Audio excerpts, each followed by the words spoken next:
Hi everyone. आज के video lecture में हम पढ़ेंगे characterization of compact set in metric space. ठीक है, तो बेसिकली इसके अंदर हम 4 थ्योरम प्रूव करने वाले हैं। क्लियर है? तो सबसे पहली बात, ये कैरेक्टराइजेशन ऑफ एनी सेट का क्या मतलब होता है। ठीक है, कि जैसे कि यहाँ पे कहा गया है the following statements are equivalent. Clear है? यानी कि 4 स्टेटमेंट दिए गए हैं और इन सब का एक ही मतलब है। सो जैसे कि x is compact, this implies x has BWP यानी कि Bolzano Weierstrass property, and if x has Bolzano Weierstrass property then this implies x is compact. Similarly ये जो है अगर x कॉम्पैक्ट है then it is sequentially compact, if it is sequentially compact then it is compact. Okay, ये metric space के अंदर बात हो रही है, लेकिन यही चीज़ अगर आप टोपोलॉजी के अंदर बात करो तो हो सकता है कि जो सिक्वेंशियली कॉम्पैक्ट हो वो कॉम्पैक्ट ना हो। Okay, so if X is compact, if and only if it is complete and totally bounded. Clear है? तो इसको हम शो कैसे करेंगे? सबसे पहले हम ये शो करेंगे first implies second, then second implies third, third implies fourth, and then fourth implies first. तो ये दिखाने से इन सब के बीच में इफ एंड ओनली इफ वाली कंडीशन अपने आप आ जाएगी। ठीक है ना? फॉर एग्जाम्पल जैसे कि अगर मैं फर्स्ट इम्प्लाइज सेकेंड करती हूँ, ठीक है, सेकेंड इम्प्लाइज थर्ड करती हूँ, थर्ड इम्प्लाइज फोर्थ, और फोर्थ इम्प्लाइज फर्स्ट। ठीक है ना? So first implies fourth and fourth implies first. So first और फोर्थ के बीच में क्या हो गया? इफ एंड ओनली इफ वाली कंडीशन हो गई। वैसे ही first implies third and third implies first, तो इन दोनों के बीच में भी इक्विवेलेंट हो गया। ठीक है, तो ये तरीका है। तो हम सबसे पहले क्या करेंगे? First implies second, then second implies third, third implies fourth, and fourth implies first. ठीक है, तो हम 4 थ्योरम प्रूव कर लेंगे। ओके, तो इसमें पहला क्या है कि x is compact and x has BWP। ठीक है, BWP के बारे हमने इससे पहले भी पढ़ा है। What is BWP? It is Bolzano Weierstrass property. Clear है? So what is Bolzano Weierstrass property? कि अगर आप कोई सेट x लेते हो और उसका कोई भी इन्फिनाइट सबसेट लेते हो, तो उस इन्फिनाइट सबसेट के पास कम से कम एक लिमिट पॉइंट ज़रूर होगा, तब हम कहते हैं कि वो जो x है उसके पास बोल्ज़ेनोव-स्ट्रास प्रॉपर्टी है। क्लियर है? तो ये कहता है कि अगर x कॉम्पैक्ट है तो इसके पास BWP होगा। ओके, सो हमारे पास क्या दिया गया है? x कॉम्पैक्ट है और हमें ये शो करना है कि x के पास बोल्ज़ेनोव-स्ट्रास प्रॉपर्टी है। ठीक है, तो हम इसको शो करेंगे बाय कॉन्ट्राडिक्शन मेथड। क्लियर है? सो कॉन्ट्राडिक्शन मेथड से हम क्या मानेंगे कि मान लीजिए x के पास बोल्ज़ेनोव-स्ट्रास प्रॉपर्टी नहीं है। क्लियर है? और हमने क्या लिया है? a कोई सबसेट लिया है x का जो कि कैसा है? इन्फिनाइट है। और अगर x के पास बोल्ज़ेनोव-स्ट्रास प्रॉपर्टी नहीं है तो इसका मतलब क्या होगा कि इसका कोई ना कोई एक ऐसा इन्फिनाइट सबसेट ज़रूर मिलेगा जिसके पास लिमिट पॉइंट नहीं होगा। ठीक है, सो हम मान के चलते हैं let a has no limit point. हमने वो सेट a को मान लिया कि मान लीजिए इसके पास जो है लिमिट पॉइंट नहीं है। ठीक है, लिमिट पॉइंट ऑफ x यानी कि x का कोई भी मेंबर a का लिमिट पॉइंट नहीं है। सो अगर हम कहते हैं कि मान लीजिए x जो है वो a का लिमिट पॉइंट है, तो इसका मतलब ये है कि उस x के नेबरहुड में और उस a के इंटरसेक्शन में कोई ना कोई पॉइंट आना चाहिए x के अलावा। ठीक है, अब क्योंकि x में का कोई भी पॉइंट जो है इसका लिमिट पॉइंट नहीं है, दिस इम्प्लाइज कि फॉर ऑल x, ठीक है, x के सारे मेंबर के लिए क्या कंडीशन ट्रू होगी? कोई ऐसा रेडियस ज़रूर एग्जिस्ट करेगा जिसको हम नाम देते हैं RX। ठीक है, obviously greater than 0, such that क्या कि इस x को सेंटर मानकर और RX को रेडियस लेकर ऐसा ओपन स्फीयर ज़रूर मिलेगा जिसका इंटरसेक्शन a के साथ क्या आएगा? एम्प्टी आएगा उस x को छोड़कर। ठीक है, this is what definition of limit point is. So यही हमारी क्या होती है? लिमिट पॉइंट की डेफिनेशन होती है। ठीक है, अगर x जो है वो a का लिमिट पॉइंट है तो ये कंडीशन नॉन एम्प्टी आनी चाहिए, लेकिन क्योंकि यहाँ पर x जो है वो a का लिमिट पॉइंट नहीं है, ठीक है, इसीलिए ये जो कंडीशन है वो कितनी आ रही है? एम्प्टी आ रही है। क्लियर है? अब जो है, या तो इसी चीज़ को हम इस तरह से भी कह सकते हैं कि देखिए कि x आर एक्स, जो ये ओपन स्पीयर है, इसका इंटरसेक्शन ए के साथ जो है वो एम्प्टी आएगा इफ एक्स जो है वो ए का मेंबर नहीं है। ठीक है, क्योंकि अगर एक्स ए का मेंबर नहीं है तो यहाँ पे इसको हटाए ना हटाए कोई फर्क नहीं पड़ने वाला। ठीक है, और दूसरी तरह इस तरह से भी कह सकते हैं कि इस ओपन स्पीयर और इस ए के बीच में इंटरसेक्शन सिर्फ एक्स ही आए अगर एक्स जो है वो ए का मेंबर है। क्लियर है? ओके, सो अब जो है यहाँ पर इन सब ओपन स्पीयर का हम कलेक्शन करते हैं। ठीक है, यानी क्या कि मैं एक फैमिली बनाती हूँ जिसके अंदर क्या है, सारे ओपन स्पीयर हैं जिनका सेंटर ये एक्स है, रेडियस आर एक्स है। ठीक है, सच दैट ये एक्स कहाँ से बिलोंग कर रहा है, कैपिटल एक्स से बिलोंग कर रहा है। ठीक है, अब देखिए इस हर ओपन स्पीयर का सेंटर कौन है, एक्स है, तो ऑब्वियसली इन ओपन स्पीयर के अंदर एक्स तो ज़रूर आएगा। ठीक है, और ऐसे सारे ओपन स्पीयर का अगर हम कलेक्शन करें तो वो क्या करेंगे, एक्स को कवर करेंगे। ठीक है, क्योंकि इनके अंदर क्या आ जाएंगे, सारे एक्स के पॉइंट आ जाएंगे एज अ सेंटर। ठीक है, so this family, this collection forms open cover for x. ठीक है, सो ये जो एक्स है ये एक्चुअली क्या हो रहा है, ये जो है इनके यूनियन में कंटेन हो रहा है। ठीक है, इसीलिए ये क्या है, इसका ओपन कवर है। क्लियर है? लेकिन हमारा जो एक्स है वो क्या है, वो क्या दिया गया है, कॉम्पैक्ट दिया गया है, बट एक्स इज कॉम्पैक्ट। इसका क्या मतलब हुआ कि अगर मैं इसको जो है एस नाम देती हूँ, ठीक है, इस कलेक्शन को एस नाम देती हूँ, दिस इम्प्लाइज कि एस हैज फाइनाइट सब कवर।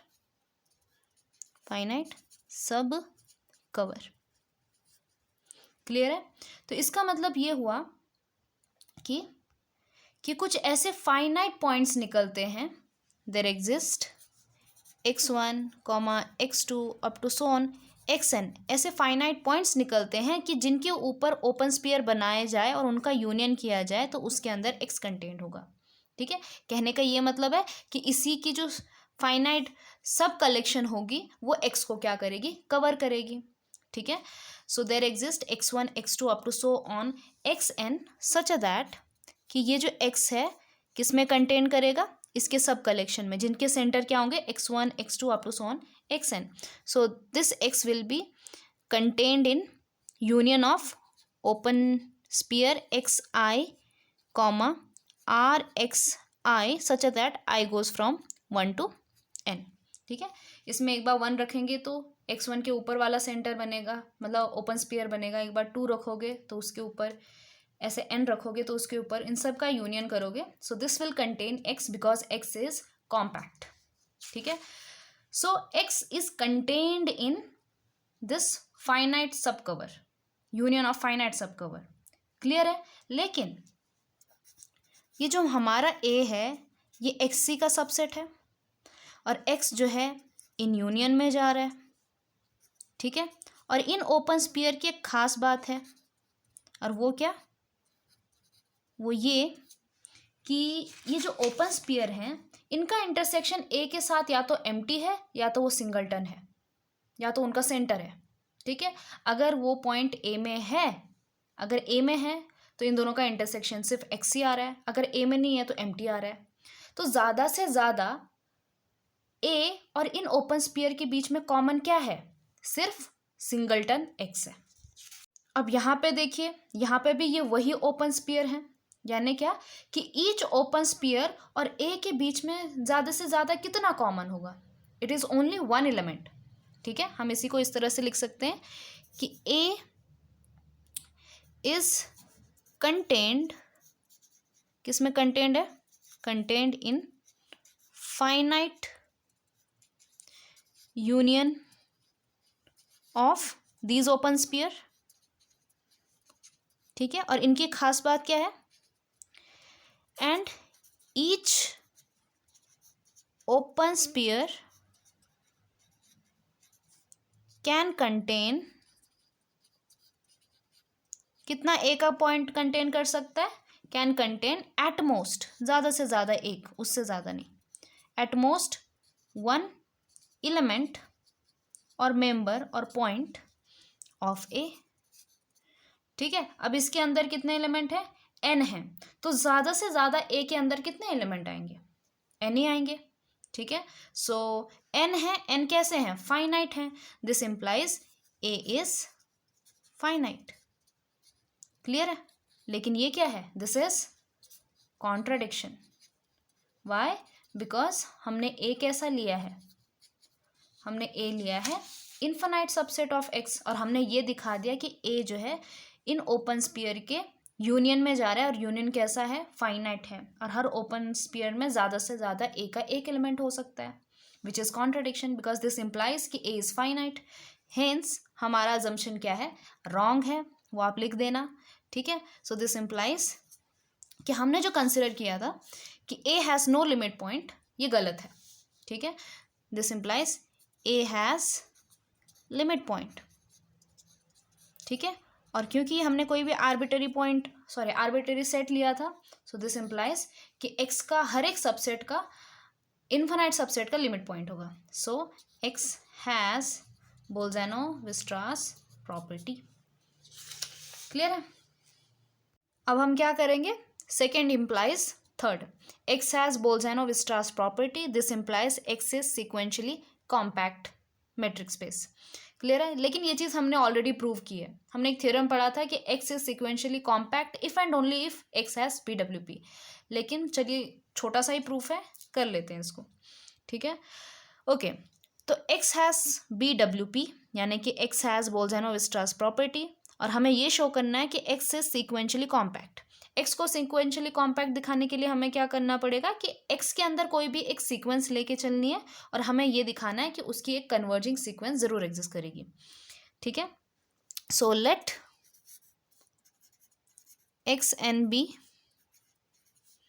सीक्वेंस इन XT और X। क्लियर है? और हमें क्या शो करना है? To show it has converging subsequence. Okay, अब इस एक्स एन का हम रेंज डिफाइन करते हैं, यानी कि रेंज को डिनोट करते हैं। So let a is equal to x n such that n is from natural number. ठीक है, तो जो भी इसका आंसर आएगा उसको हमने सेट ए दे दिया, उसका नामकरण कर दिया। क्लियर है? So this is what range of the sequence. अब इसकी दो पॉसिबिलिटी हो सकती हैं। ठीक है, या तो ए हमारा फाइनाइट होगा या तो हमारा इनफाइनाइट होगा। क्लियर है? अब देखिए, अगर ए फाइनाइट है, ए इज फाइनाइट, तो इसका मतलब ये है कि इसके अंदर कुछ फाइनाइट डिस्टिंक्ट एलिमेंट होंगे, यानी कि ए क्या होगा हमारा? x1 x2 x3 up to so on xn, ये फाइनाइट हो गया। लेकिन क्योंकि सीक्वेंस जो है वो इनफाइनाइट होती है, तो हम इसको जो है इसकी रेंज को आगे बढ़ा भी सकते हैं। ठीक है, खुद से। तो यहाँ पे हम कोई पॉइंट जो है रिपीट कर सकते हैं। क्लियर है? अब हम क्या कर सकते हैं, इसको जाने देते हैं और इस सीक्वेंस को पकड़ के चलते हैं। तो ये हमारी एक सब सीक्वेंस हो सकती है। सब सीक्वेंस के लिए बस एक ही कंडीशन होनी चाहिए कि वो ऑर्डर में होना चाहिए। ऑब्वियसली ऑर्डर में है। ठीक है, ये n है, ये n+1 है, n+2 है, n+3 है। ठीक है, तो हम इसको ऑर्डर में लिख रहे हैं। So this is what, this is constant सब सीक्वेंस। ठीक है, सो वी हैव दिस, जो है आप इसका कलेक्शन कर लो, x, x सो ऑन, ये क्या है?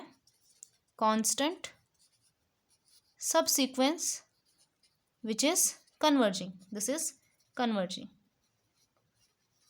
किसको कन्वर्ज कर रही है? एक्स पॉइंट को कन्वर्ज कर रही है। इसीलिए अगर ए फाइनाइट है तो डेफिनेटली इसके पास जो है कन्वर्जिंग सब सीक्वेंस है। ठीक है, अगर ए इनफाइनाइट है, ए इज इनफाइनाइट। ठीक है, और अगर ए इनफाइनाइट है और हमें ये दिया गया है कि एक्स के पास बोल्ज़ैनो-वीस्ट्रास प्रॉपर्टी है। ठीक है, सो क्योंकि हमारा जो ये रेंज आने वाला है ये ऑब्वियसली एक्स का सबसेट ही होने वाला है, और ये कैसा है? इनफाइनाइट है, and x has Bolzano Weierstrass property and A is infinite. This implies A has limit point, ठीक है। अब यहाँ पे बात ये है कि हम ये कहते हैं कि a has at least one limit point, ठीक है। सो मान लीजिए इट हैज़ लिमिट पॉइंट छोटा वाला ए, क्लियर है। तो हम क्या करेंगे, जो हमारी सीक्वेंस थी एक्स एन, इसमें से ऐसे जो है एलिमेंट्स निकालेंगे जो ए को कन्वर्ज करती हो, ठीक है। So we can extract subsequence from this subsequence from this xn such that it converges to a, ऐसा निकाल सकते हैं। लेकिन हम यहाँ पे ये चीज़ नहीं कह सकते कि पूरी की पूरी सीक्वेंस जो है वो ए को ही कन्वर्ज करती है, ठीक है, क्योंकि ए के पास एक से ज़्यादा लिमिट पॉइंट हो सकते हैं, लेकिन कोई सीक्वेंस जो है एक से ज़्यादा लिमिट पॉइंट पे कन्वर्ज नहीं कर सकती। लेकिन सब सीक्वेंस के केस में ऐसा हो सकता है, ठीक है ना। सिंपल सा एग्जांपल जैसे कि 1 0 1 0 1 0 अगर ऐसा लें, तो जो ये 1 0 1 0 1 0 वाली सीक्वेंस है ये तो ऑसिलेट कर रही है, लेकिन इसमें से अगर आप सिर्फ 1 निकालें और सिर्फ 0 निकालें तो ऐसे दो सब सीक्वेंस बन रही है जो कि एक 1 को कन्वर्ज कर रही है और एक 0 को कन्वर्ज कर रही है, ठीक है। तो हम सब सीक्वेंस ऐसा निकाल सकते हैं जो इस पॉइंट को क्या कर रहा है, कन्वर्ज कर रहा है, क्लियर है। तो यहाँ पे हमारा सेकेंड थ्योरम भी हो जाता है। चलिए आगे बढ़ते हैं। Now it is third implies fourth. X is sequentially compact, this implies x is complete and totally bounded, ठीक है। सो हमारे पास क्या गिवन है कि एक्स इज सिक्वेंशली कॉम्पैक्ट, हमें एक क्या शो करना है कि एक्स इज कंप्लीट, और दूसरा क्या शो करना है कि एक्स इज टोटली बाउंडेड। तो हम पहला पार्ट करते हैं, ये इजी है, ठीक है। तो मुझे जो है एक्स को कंप्लीट दिखाने के लिए क्या करना पड़ेगा कि ये दिखाना पड़ेगा कि एक्स के अंदर जितने भी कॉची सीक्वेंस हैं वो सारी कैसी हैं, कन्वर्जेंट हैं, क्लियर है। सो मान लेते हैं let x n is Cauchy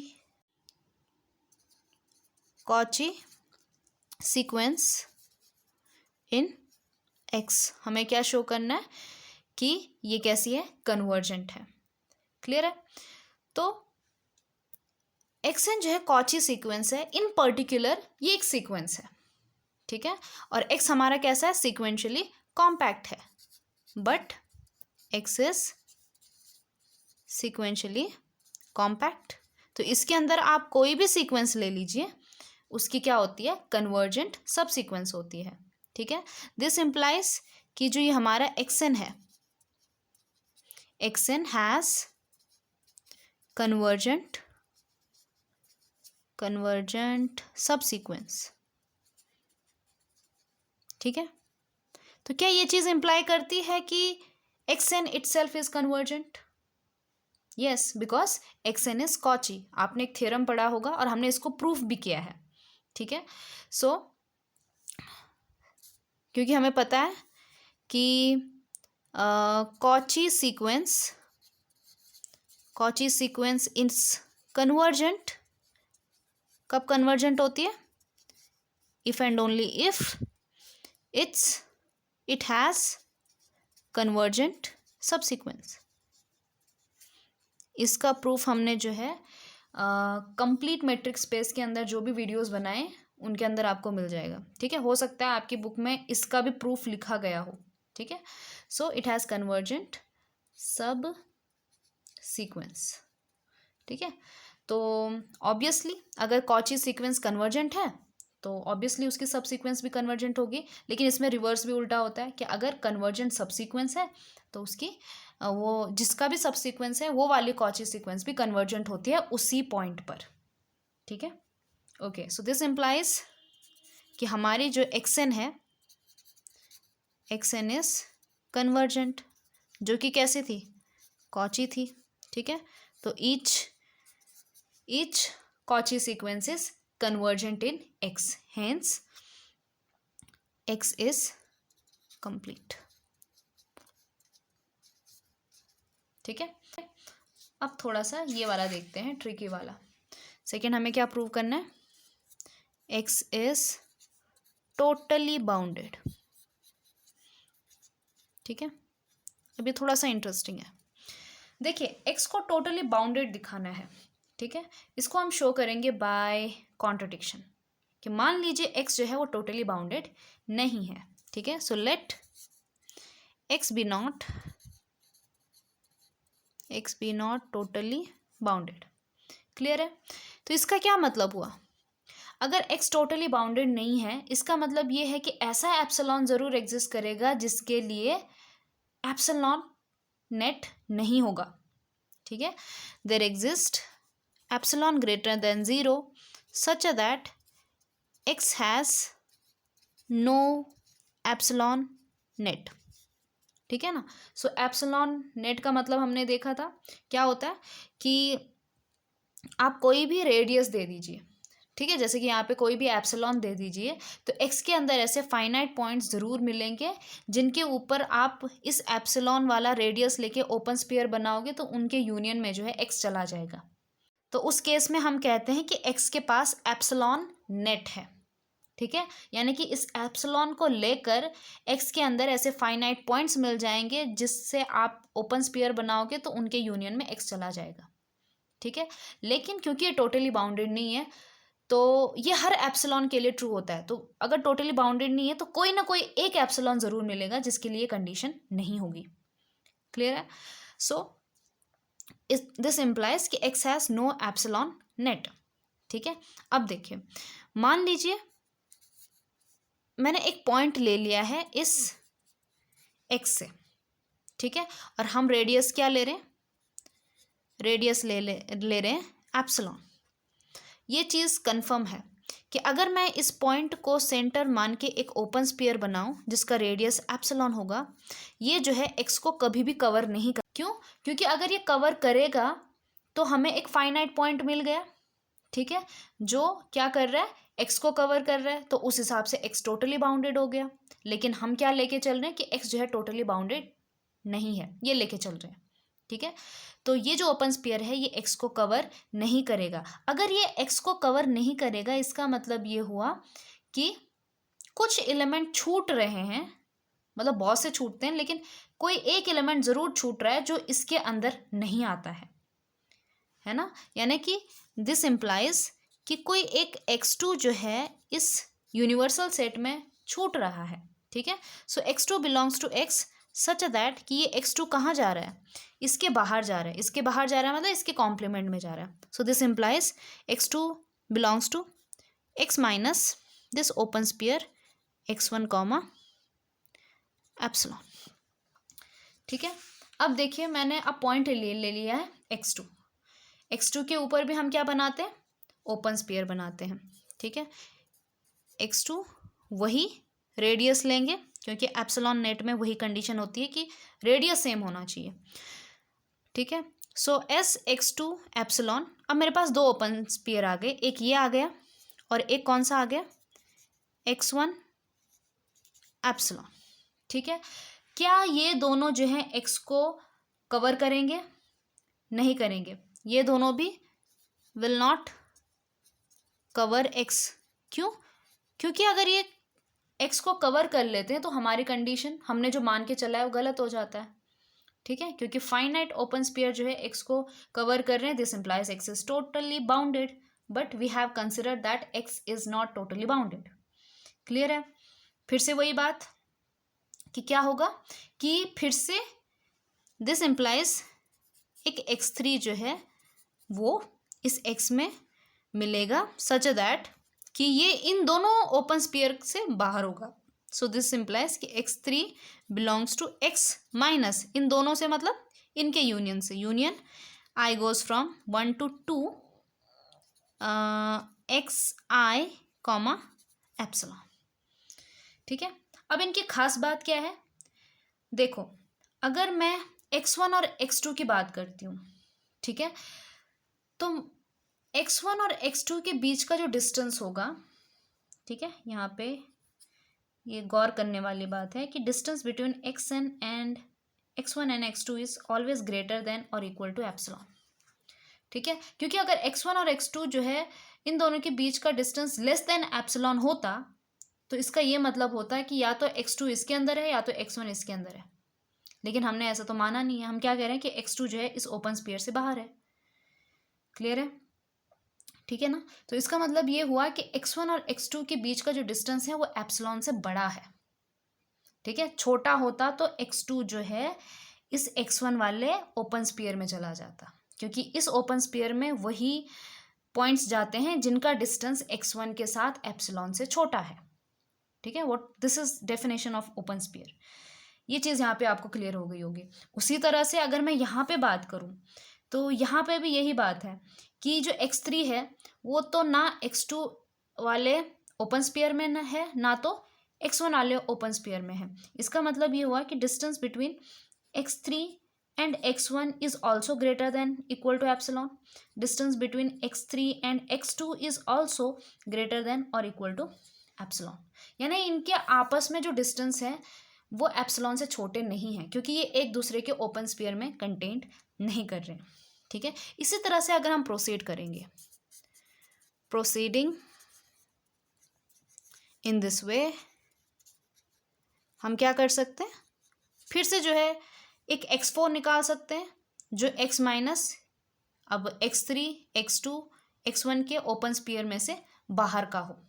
ठीक है, क्योंकि अगर वो फिर से हम वही बात कहेंगे कि अगर s x2 epsilon x1 epsilon and s x3 epsilon जो है अगर x को कवर करेगा तो हमारी कंडीशन गलत हो जाएगी। ठीक है, इसलिए नहीं करेगा मतलब कोई ना कोई पॉइंट x4 जरूर छूटेगा, such that x4 belongs to x minus union i goes from 1 to 3 आएगा इस बार। क्लियर है? और ये अंदर का सेम। ओके, तो उसी तरह से हम n तक जा सकते हैं। ठीक है, और हम एक सीक्वेंस कंस्ट्रक्ट कर सकते हैं। So we can proceeding like this, we can construct sequence जिसके अंदर क्या आ रहा है, सबसे पहला हमारा x1, फिर हमारा x2 जो इसके ओपन स्फीयर में नहीं है, फिर हमारा x3 जो इन दोनों के ओपन स्फीयर में नहीं है, उसी तरह से xn जो इनके पीछे वाले ओपन स्फीयर में नहीं है, xn+1 जो पीछे वाले ओपन स्फीयर में नहीं है, एंड सो ऑन।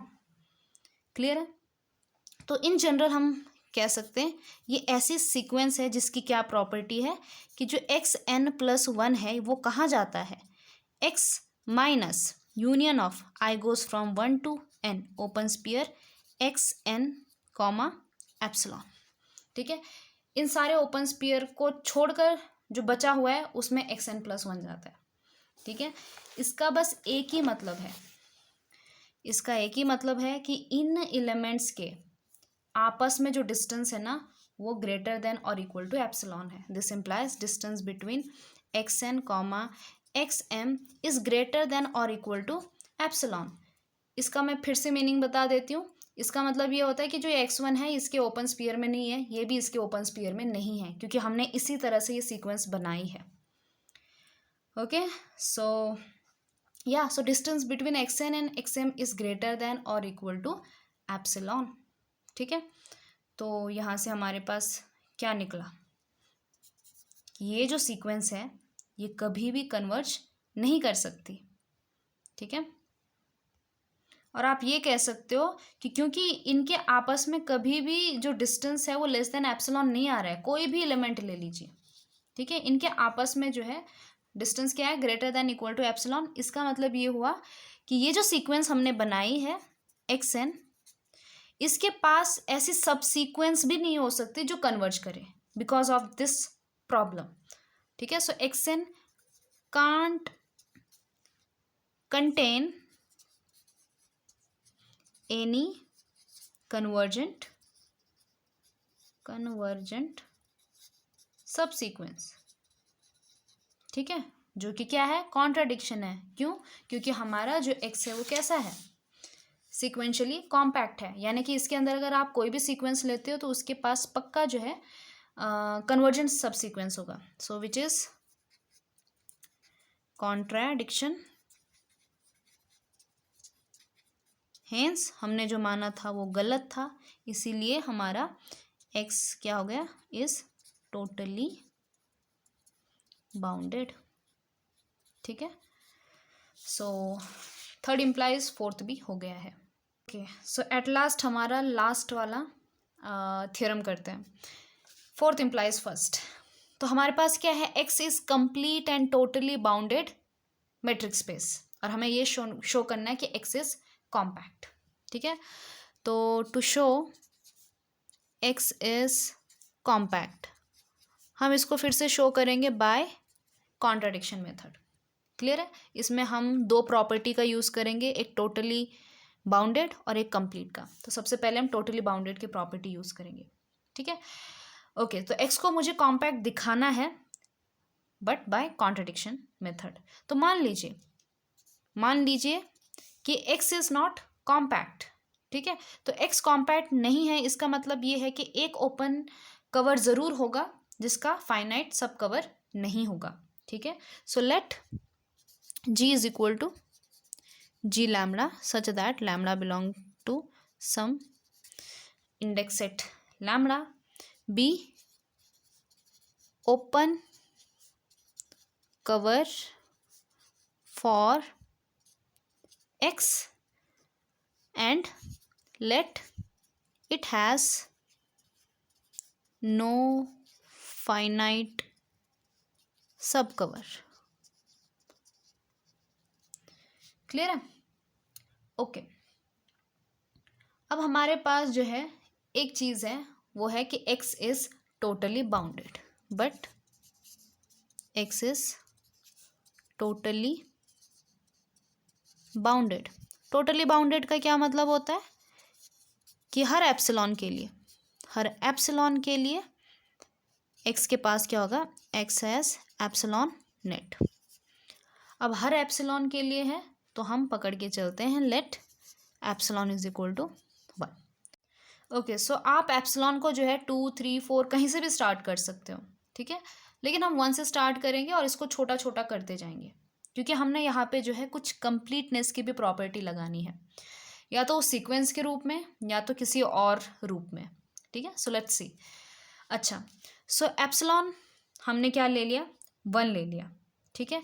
और इसका क्या मतलब हुआ कि x जो है वो टोटली बाउंडेड है। This implies since x is totally bounded then x has और x is covered by finite open sphere जिनका रेडियस कितना हो, 1 हो। सो x is covered by finite union of open sphere जिनका रेडियस जो है 1 हो, ठीक है। रेडियस मान लीजिए वो क्या है, x is contain in S1 union S2 union Sn, ठीक है। और इन सब का रेडियस कितना है, 1 है। अब हम इसमें से, अच्छा, हमने ये कंसिडर किया है कि x जो है वो कॉम्पैक्ट नहीं है, क्लियर है। और ये जो है इसका एक तरह का ओपन कवर है। सो क्योंकि x जो है इस G से भी कवर्ड है, क्लियर है, और x जो है इनसे भी कवर है, मतलब ये जो S1 S2 up to so on Sn है, ये इस फैमिली से भी कवर्ड है, ठीक है। यहाँ पे सबसेट लिखा है इसलिए थोड़ा कंफ्यूजिंग हो सकता है अगर मैं इक्वल टू लिखूं, ठीक है। So since is x is contained in the union of these G lambda, इसका मतलब ये है कि ये भी जो है इन ओपन स्पीयर से कवर्ड है, ठीक है। लेकिन फ़र्क क्या है कि ये फाइनाइट है और ये आर्बिटरी है, इनफाइनाइट है, ठीक है ना। सो हम ये मान के चल रहे हैं कि x जो है वो कॉम्पैक्ट नहीं है, ठीक है। इसका मतलब ये हुआ कि ये जो S1 S2 up to so on Sn है, इसमें से कोई ना कोई एक या फिर एक से ज़्यादा भी ऐसा एक ओपन स्पीयर हो सकता है जो है इस G के फाइनाइट सब फैमिली में कंटेंट ना करता हो, ठीक है। मैंने क्या कहा कि at least one of the S1 up to so on Sn is not covered by finite सब फैमिली कह दो, सब कलेक्शन कह दो, फाइनाइट सब फैमिली ऑफ जी। ऐसा मैंने क्यों कहा? मान लीजिए S1 जो है जी की सब फैमिली से कवर्ड है, S2 भी जो है फाइनाइट सब फैमिली से कवर्ड है, सारे जो हैं फाइनाइट सब फैमिली से कवर्ड है, ठीक है। ये भी फाइनाइट, ये भी फाइनाइट, ये भी फाइनाइट फैमिली से कवर्ड है। इसका मतलब ये हुआ कि एक्स भी जो है जी के फाइनाइट मेंबर या फिर सब फैमिली से कवर्ड है। सो इस कवर के पास फाइनाइट सब कवर आ गया, ठीक है। लेकिन हम मान के चले हैं कि एक्स जो है वो कॉम्पैक्ट नहीं है। ओके, सो दिस इम्प्लाइज कि एक्स क्योंकि कॉम्पैक्ट नहीं है तो इसमें से कोई ना कोई एक ओपन स्फीयर, एक से ज़्यादा भी हो सकता है, बट एक ना एक ओपन स्फीयर ऐसा ज़रूर होगा जो कि इस जी के सब फैमिली से, फाइनाइट सब फैमिली से कवर्ड नहीं होगा, ठीक है। तो मान लेते हैं, लेट इट बी S1, मान लेते हैं वो जो था वो S1 है, जो कि फाइनाइट सब फैमिली ऑफ जी से कवर्ड नहीं है, ठीक है। तो ये जो S1 है ये कुछ इस तरह का है। मान लीजिए S जिसका रेडियस सॉरी सेंटर x1 है और रेडियस ऑब्वियसली हमारी क्या होगी, 1 ही होगी, ठीक है, क्योंकि इन सब की रेडियस सेम है। So this open sphere with centre x1 radius 1 is not covered by finite sub family of G, ठीक है। लेट हम इसी का क्लोज्ड स्फीयर बनाते हैं। So let F1 is equal to S closed sphere, ठीक है, यानी कि बाउंड्री पॉइंट्स कंटेन हो गई उसमें। तो अब मुझे एक बात बताइए, अगर ये open sphere finite sub family of जी से कवर नहीं है तो क्या ये F1 जो है फाइनाइट सब फैमिली ऑफ जी से कवर होगा? बिल्कुल भी नहीं, क्योंकि अगर सबसेट ही कवर नहीं होगा तो उसका सुपरसेट कैसे कवर होगा, ठीक है। तो यहाँ से हम कह सकते हैं कि जो F1 है is not covered by finite sub family of जी, ठीक है। और एक और ख़ास बात यह है कि इस F1 का डायमीटर कितना है ये भी हमें ध्यान में रखना है। डायमीटर ऑफ F1 कितना होगा? अगर इसकी रेडियस 1 है तो डायमीटर कितना, 2 होगा, ठीक है। So its diameter is 2।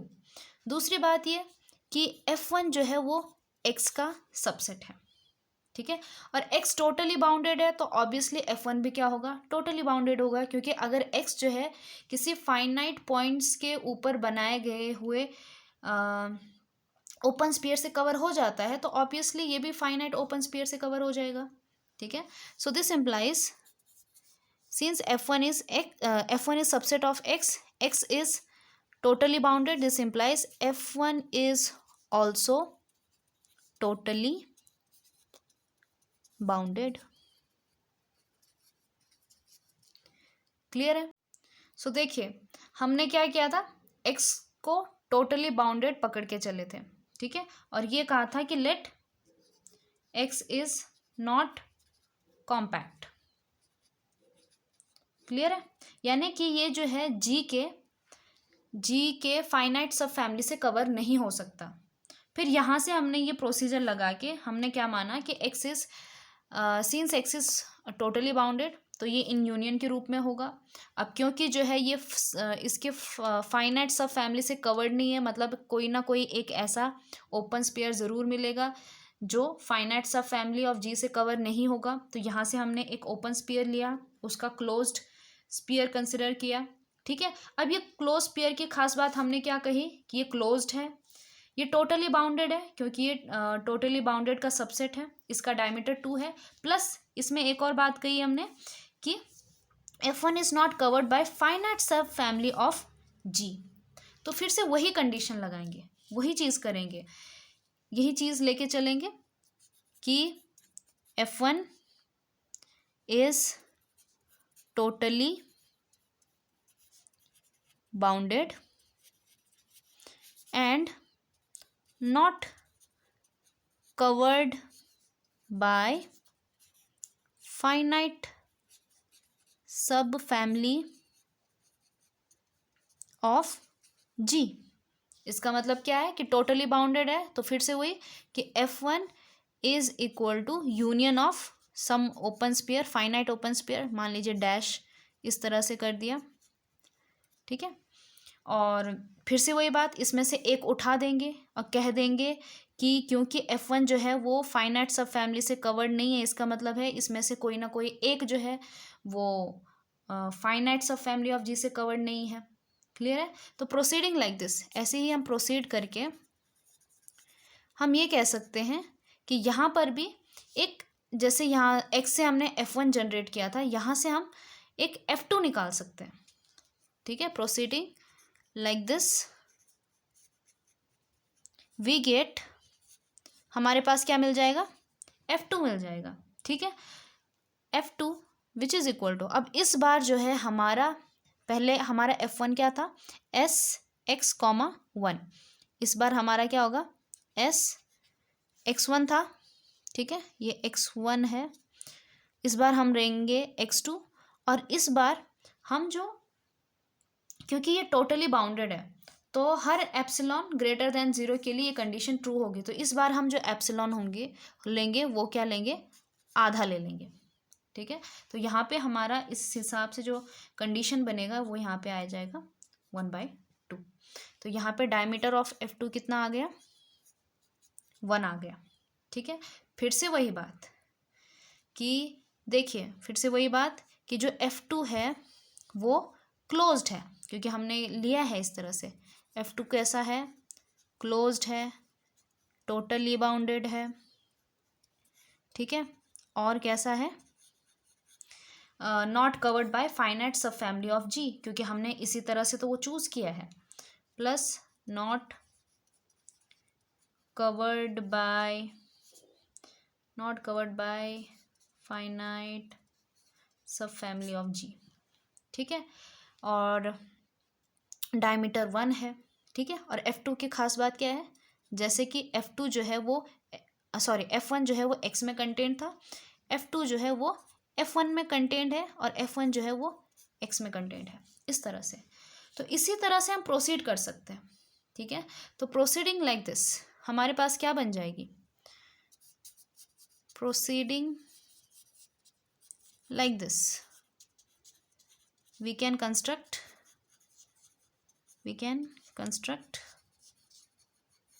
Sequence, किनका सीक्वेंस, ऐसे क्लोज्ड सेट का सीक्वेंस, ठीक है, जिसको मैं नाम दूंगी Fn। और इस Fn की क्या क्या प्रॉपर्टीज हैं, इन Fn की क्या क्या प्रॉपर्टी है, पहली बात ये नेस्टेड है,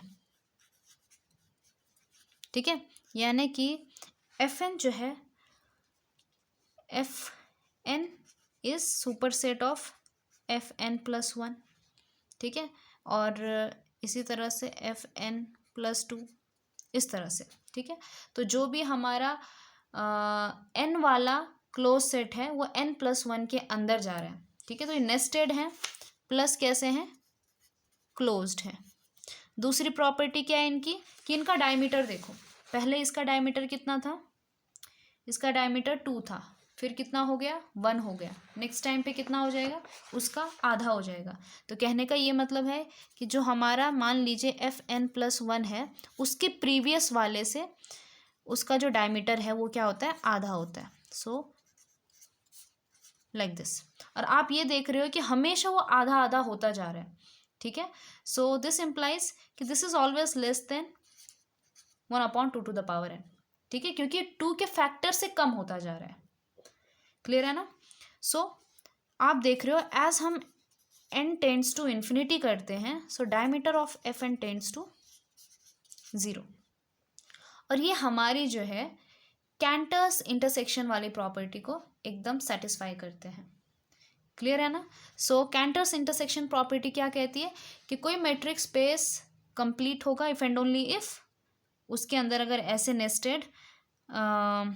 नेस्टेड क्लोज सेट हैं जो ये प्रॉपर्टी करते हैं, तो उनके इंटरसेक्शन में सिंगलटन आएगा। तो सिंस X इज कंप्लीट, अब हो गई हमारी दूसरी कंडीशन की यूसेज, ठीक है। सो X इज complete.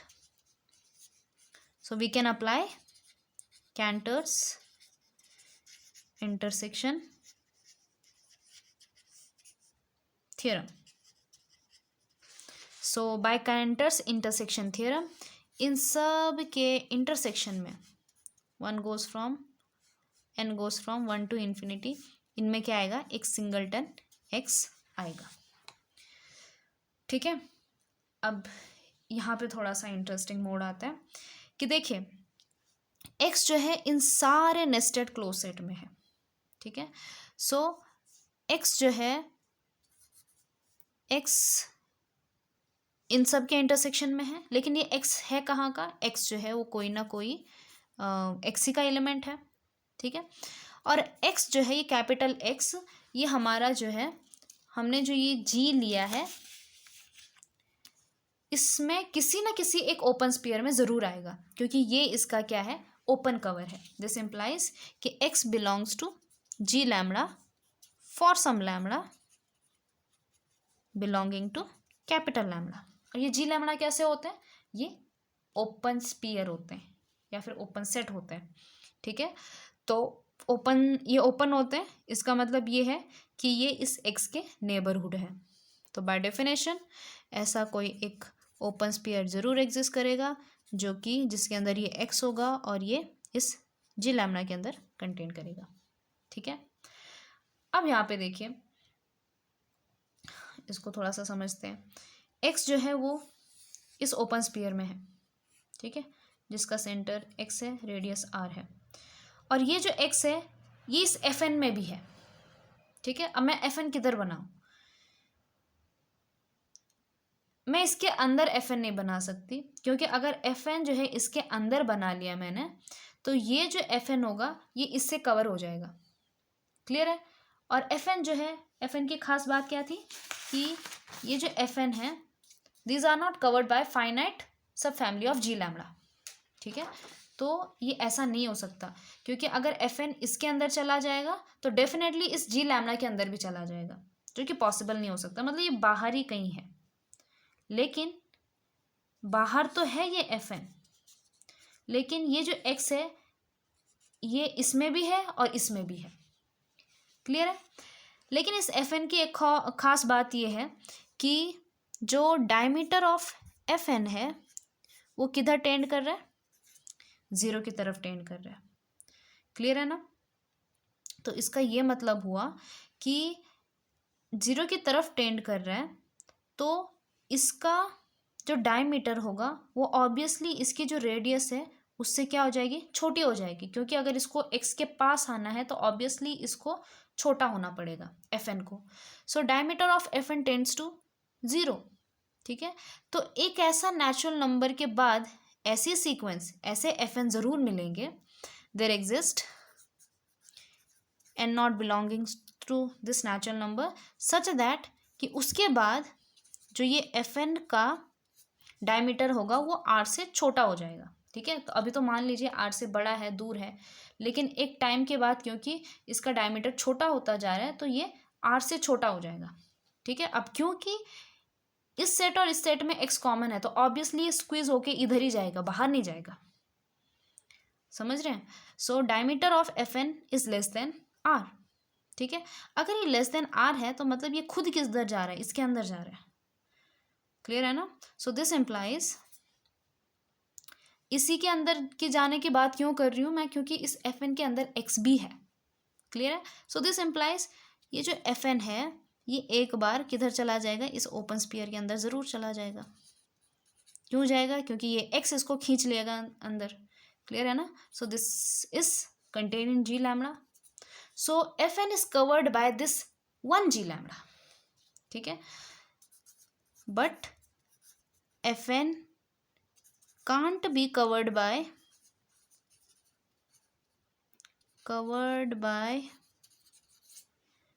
finite